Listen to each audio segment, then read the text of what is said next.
안녕하세요. 오늘은 캄보디아의 오토바이 세차장과 오토바이를 세차하는 모습을 보여드리겠습니다. 여러분들이 캄보디아에 오시면은 가끔 보실 수 있는 것들이 저러한 오토바이 세차장입니다. 오토바이 세차장의 특징은 저렇게 바닥에 불룩 솟은 시멘트 블럭입니다. 오토바이를 거치하고서 오토바이를 세차하기 쉽게 할 수 있는 그러한 시멘트 블럭입니다. 우리나라에도 오토바이 세차장이 따로 있는지는 잘 모르겠지만 아마 없을 것이라고 생각됩니다.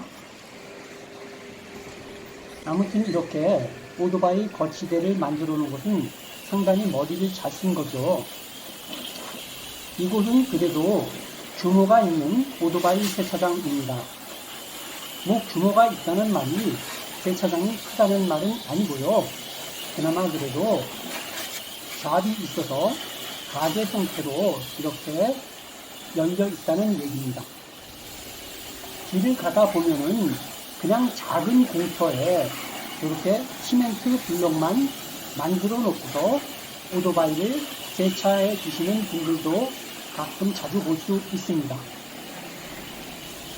특별히 기술이 필요한 것도 아니고 저렇게 수압총이랑 컴프레셔 정도만 있으면은 어느 곳에서든지 오토바이 세차를 할 수 있으니까 별로 큰 자본이 들지 않고, 그래서 돈 없는 사람도 누구든지 오토바이 세차장을 운영할 수가 있습니다.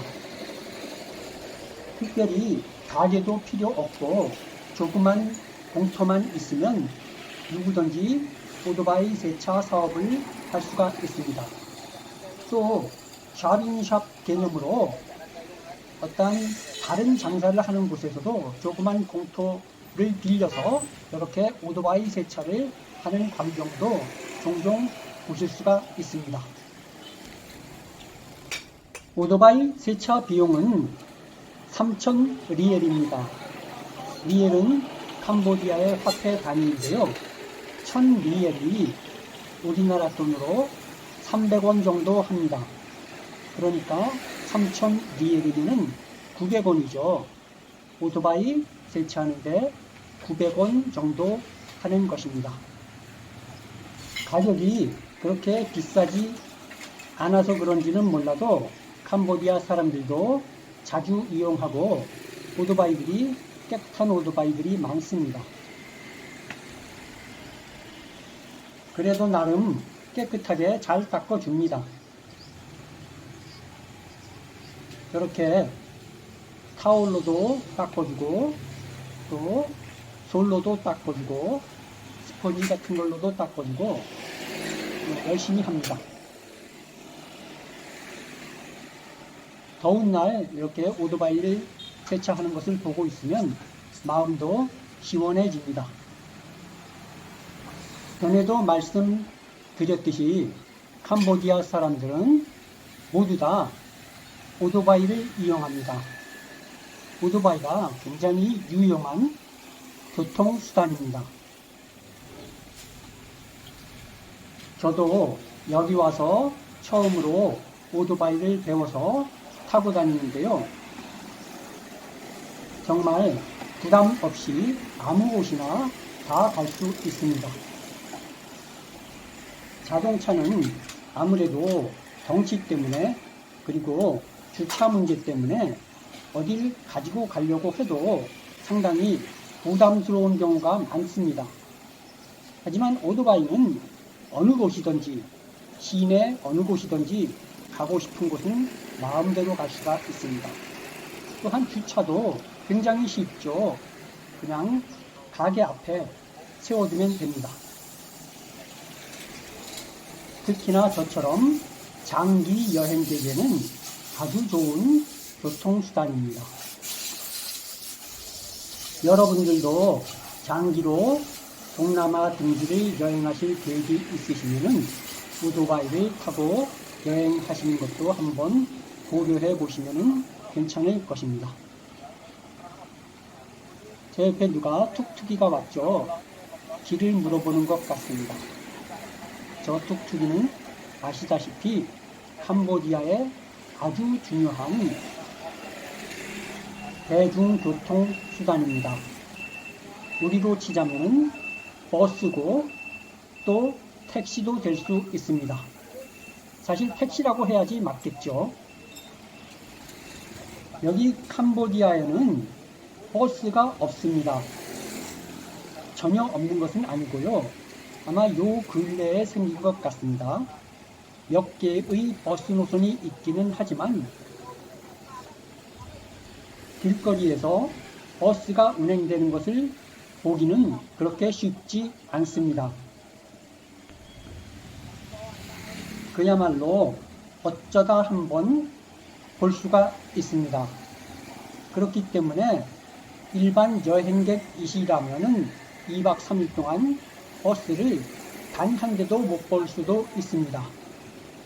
그 정도로 버스 노선이나 또는 버스 숫자 면에서 사실 운행되지 않는다고 말씀드려도 과언이 아닐 것입니다.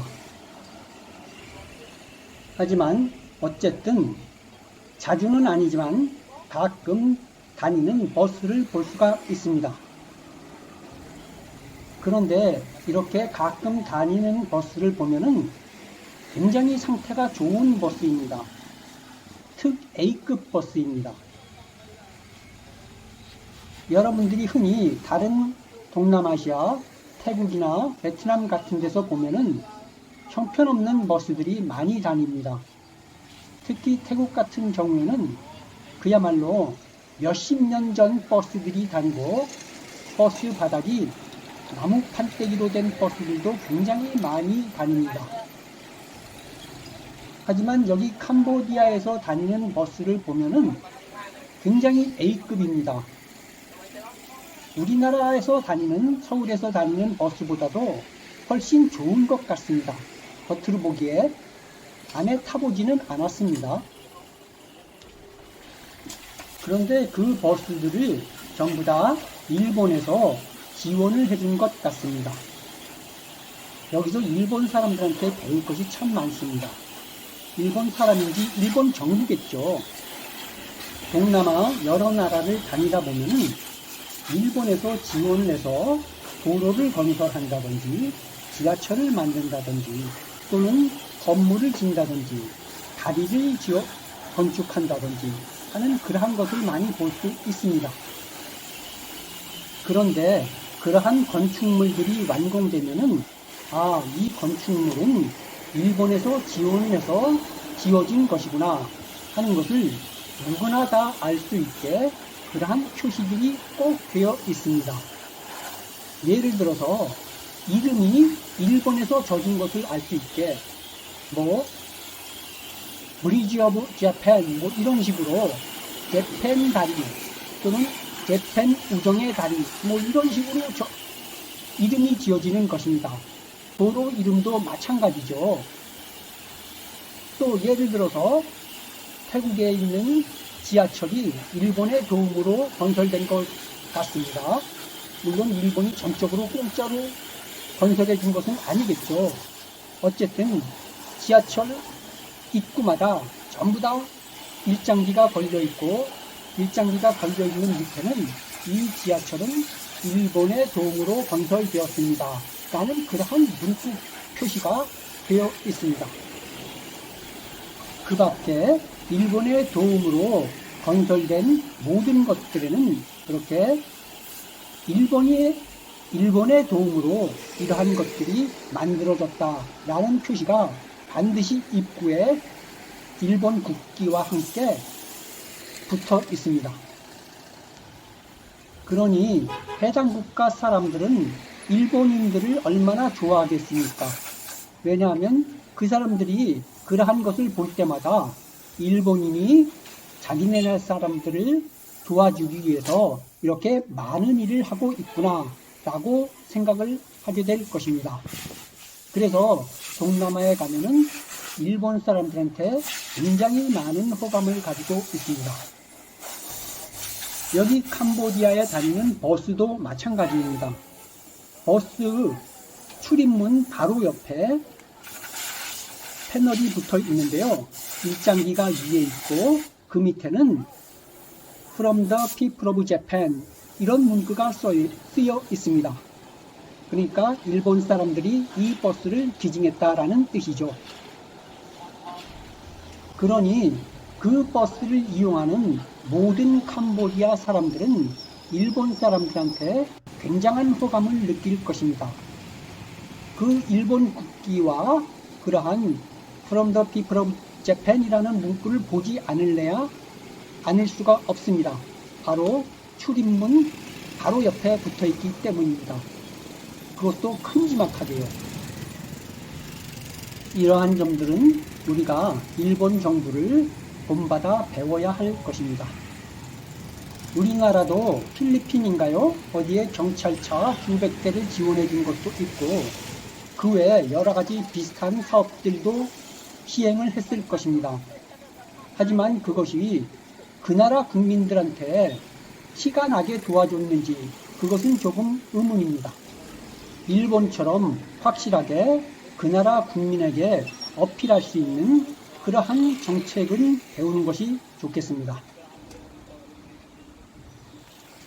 오늘은 여기까지 하겠습니다. 고맙습니다. 구독해 주세요.